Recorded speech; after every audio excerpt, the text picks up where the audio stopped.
Tonight on the menu we're going to be having meatloaf and baked sweet potatoes. Does that sound good? Uh-huh. Alright, we're going to do some prepping with chopping some onions because my burger and my ground pork was not completely thawed out all the way. So, we're going to go ahead and preheat our oven. Put your shirt down.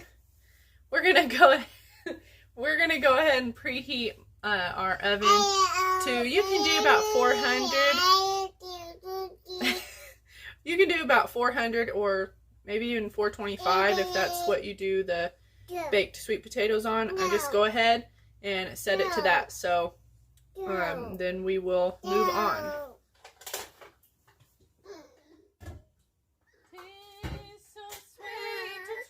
In Jesus, all our sins and griefs to bear. Oh, because we do not carry everything to God in prayer. Oh, what peace we often forfeit.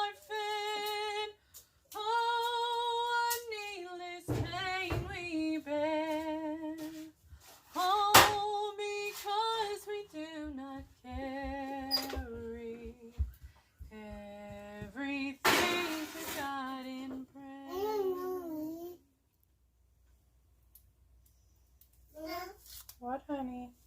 Yeah. Can we twist down here? Huh? I'll twist down here. Yeah. Mama, my belly crowded. Oh. I'm hungry. I love pepper. I love pepper. How you doing, bub? You doing okay? Uh-huh. Uh-huh. You say hi? Hi. He said hi. Say hi, Leo Joe. Hi.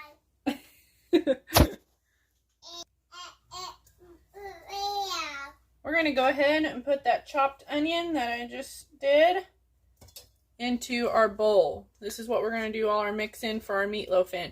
So go ahead and put your chopped onion in there.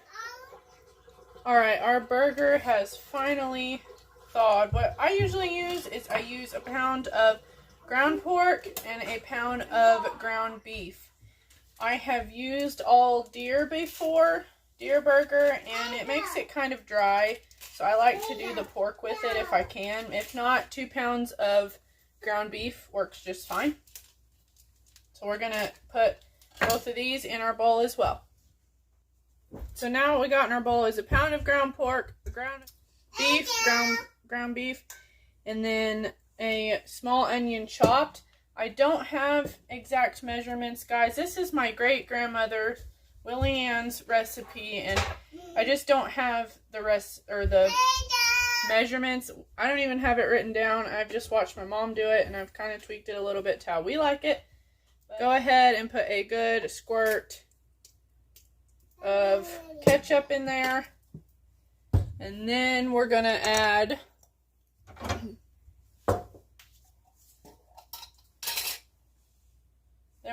some salt and some pepper as well.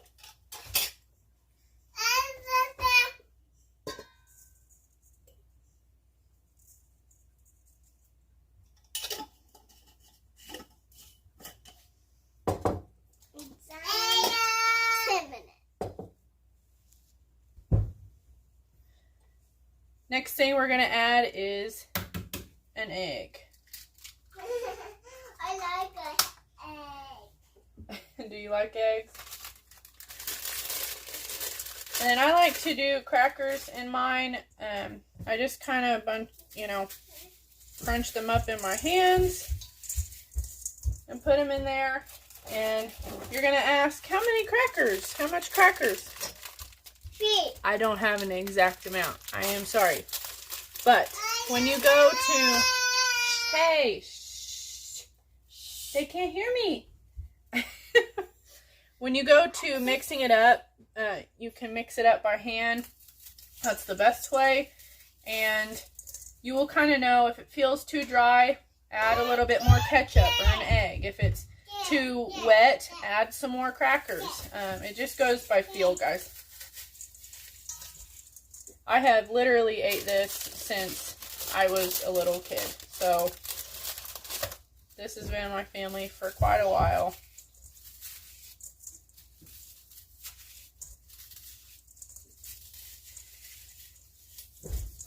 We went over to a friend of ours' house and go ahead and mix this up.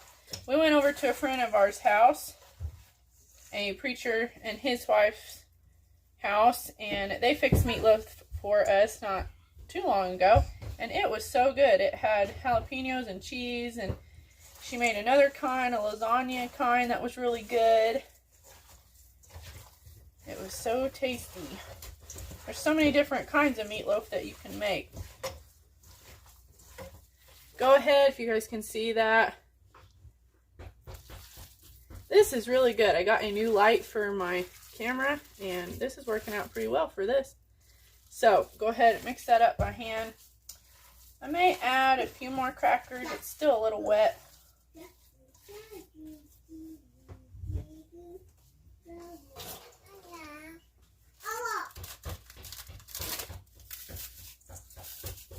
Alright, that's getting pretty good now. Now you can get out a 9x13 and we're going to form it.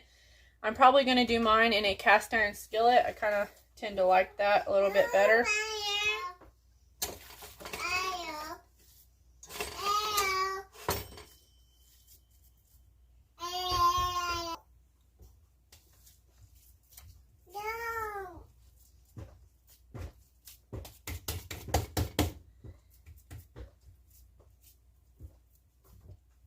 Next thing you're going to want to do is pour a little bit of ketchup around the edges. You can also use tomato sauce, or I've even used half of a can of tomato soup.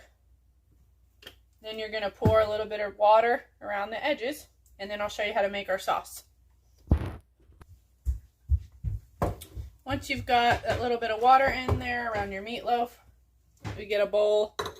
I just get a cereal bowl for our sauce. You're going to dump in the amount of ketchup is usually about how much I want on top of it. We like quite a bit of sauce, but you can back it down if you need to. Next, I'm going to add some brown sugar. Dark brown is probably my favorite in this. It's almost like making a barbecue sauce. Justin really likes this part. He says the sauce kind of makes the whole thing.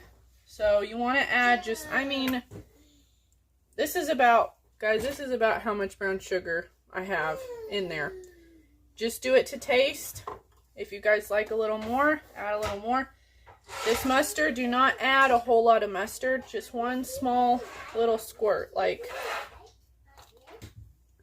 probably that much. And next, we're going to add some nutmeg. Again, I'm sorry guys, I don't have measurements. This is just to taste.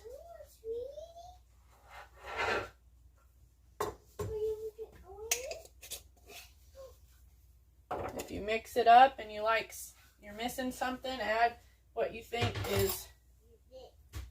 is missing. Or you could add other stuff to it if you want, I guess. But this is just how I do mine.